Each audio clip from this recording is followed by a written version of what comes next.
اسلام آباد high court bar کے secretary Sohail اکبر Chaudhry advocate صاحب ہمارے ساتھ موجود ہیں، اور آج ہمارے پاس ایک اور سوال ہے سہیل صاحب کے لیے۔ سہیل صاحب یہ بتائیے کہ پاکستان کو مد نظر رکھتے ہوئے پاکستان کا جو عدالتی نظام ہے، جو نظام انصاف ہے، یا جس کو ہم جسٹس سسٹم کہتے ہیں، اس کو مزید بہتر کیسے بنایا جا سکتا ہے؟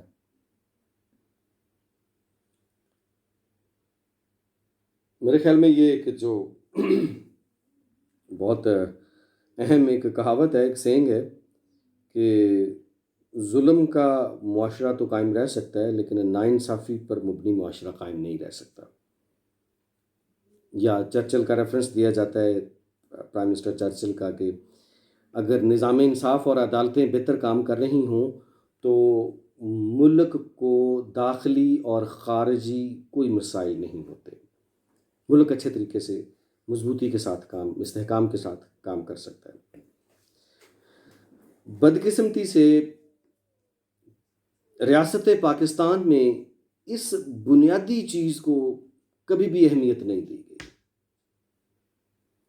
باوجود اس کے کہ ہمارا کانسٹیٹیوشن، آئین پاکستان کا افتتاحیہ، بانی پاکستان کی تقاریر اور مصور پاکستان علامہ اقبال کے خواب اور ان کی سوچ، اور بقیہ جتنے اکابرین تھے ملک پاکستان، ریاست پاکستان کے لیے یا نظام کے لیے، ان کی جتنی سوچ اور خواب تھے وہ کبھی بھی پورے نہیں ہو سکے، عمل پیرا نہیں ہو سکا کوئی بھی کبھی ان پر، اور کبھی بھی ان کو مکمل طور پر لاگو ہی نہیں کیا گیا۔ ہماری ریاستی زندگی کا بیشتر حصہ ہمارے پاس نہیں رہا، ہم اپنی قسمتوں کے مالک نہیں رہے، کبھی ہمارے اوپر ہمیشہ مسلط کیا گیا، کبھی لوگوں کو، کبھی گروپس کو، کبھی اداروں کو، کبھی بھی ہم لوگ مکمل طور پر آزاد نہیں رہے، اور کبھی بھی کانسٹیٹیوشن کو لاگو نہیں کیا گیا۔ ہائی ٹریزن سے لے کر، مطلب پریامبل سے یا افتتاحیے سے لے کر ہائی ٹریزن، باقی سارے معاملات آپ دیکھیں، کبھی بھی نہیں۔ ضروریات کو مد نظر رکھ کے فیصلے، ضروریات کو مد نظر رکھ کے قانون سازی، ضروریات کو مد نظر رکھ کے قانون کا اطلاق کیا گیا، ادارے وجود میں لائے گئے۔ دیکھیں، کانسٹیٹیوشن تو ایک بڑی چیز ہے نا، کانسٹیٹیوشن نے آگے پالیسی دیتی ہے، بیسک ایک فریز کا کبھی سینٹنس آتا ہے، ایک فریز کا، کہ یہ چیز فراہمی انصاف کے لیے یہ ہونا چاہیے۔ اس کے بعد مقننہ اور حکومت، یہ پھر اس کے بعد اس پہ رول میکنگ، اس کی قوانین سازی، یہ کرنے کے بعد پھر اس کو لاگو کرتے ہیں ملک میں۔ لیکن انتہائی معذرت کے ساتھ بہت تکلیف دہ چیز ہے کہ وہ جو پالیسی سٹیٹمنٹ یا بنیادی چیز تھی وہ عوام کی بہتری کے لیے تھی، اور عوام کی بہتری کے لیے کبھی مد نظر نہیں رکھا گیا، لہٰذا کبھی اس طرح سے قانون سازی نہیں ہو سکی جو کہ عوام کی بہتری کے لیے ہو۔ قانون سازی جب بھی ہوئی حکومت کی آسانی کے لیے، قانون سازی جب بھی ہوئی اشرافیہ یا ہائی اپس کے لیے، یا کہ وہ نظام کو وہ فلاں جگہ سے کیسے چلانا ہے، وہ جو ضروریات جو باہر کی ہیں ان چیزوں کو کیسے پورا کرنا ہے۔ کبھی بھی ہم لوگ انڈیپینڈنٹ تو رہے نہیں، ساورینٹی تو ہمارے پاس جو کانسٹیٹیوشن ہمارا کہہ رہا ہے اور دے رہا ہے وہ ہمارے پاس نہیں رہی، ہم قوانین سازی ان کے مطابق کرتے رہے ہیں۔ کبھی انٹرنیشنلی ہمارے اوپر پریشر آ گیا تو قانون سازی اس کے مطابق کر لی۔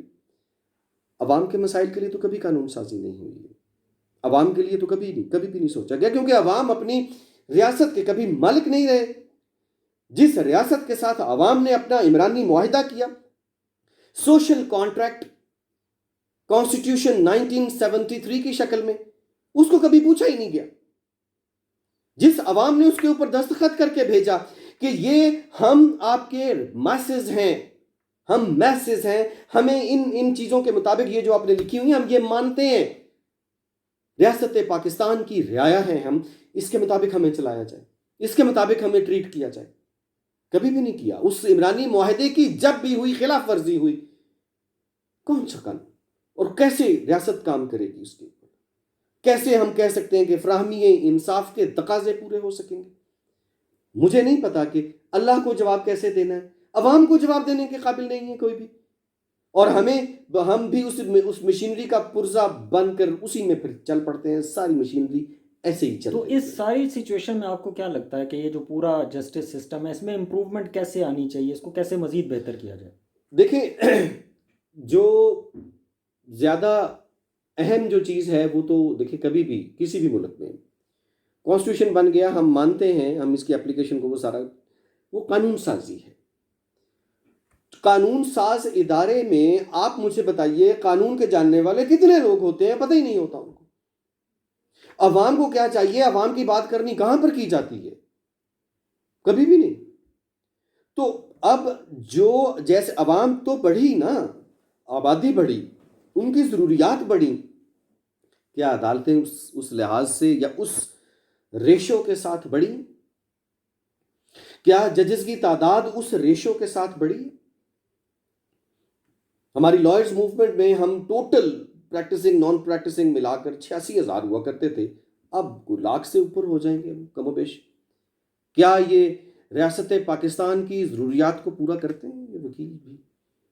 چلے، میں اپنے وکیل ہونے کے ناطے ممکنہ طور پر یہ سمجھا اور کہا جائے کہ شاید میں وہ صرف سپورٹ. آپ مجھے بتائیے کہ کیا عدالتوں کی تعداد اس کے برابر ہے جو ہماری جو پاپولیشن ہے، جو ہماری بلکہ جو ہماری آبادی کی ضروریات ہیں، کیا اس کے مطابق پروپورشنلی ہمارے پاس کورٹس موجود ہیں؟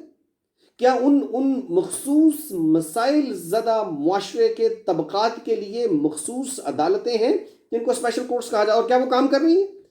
کیا ان کو کام کرنے دیا جاتا ہے؟ تو میرا جو بنیادی آپ نے یہ سوال پوچھا ہے کہ فراہمی انصاف کے لیے ججز کی تعداد، فراہمی انصاف کے لیے عدالتوں کی تعداد، عدالتوں کا موجود ہونا جگہ پر، مختلف طبقات کی ضروریات کے مطابق عدالتوں کا قیام، اور پھر ان کو سہولیات. دیکھیں، فراہمی یہ بہت بڑی ٹرم ہے، فراہمی انصاف. پھر اس کی جو ریکوائرمنٹس ہے وہ بہت زیادہ ہیں. ججز کی تنخواہیں، سہولتیں، معاملات، اسٹیشنری، اسٹاف، اور حکومتی اداروں کا ان کو جواب دہ ہونا، وہاں پر کھڑے ہونا تاکہ وہ انصاف کے باقاعدہ پورے تقاضے پورے ہو سکیں. میرے خیال میں یہ بنیادی ضروریات ہیں ہماری. رائٹ سر، بہت شکریہ سہیل صاحب. انشاءاللہ اگلی کسی ویڈیو میں کسی نئے سوال کے ساتھ آپ کے پاس حاضر ہوں گے. بہت تھینک یو سو شکریہ. مچ.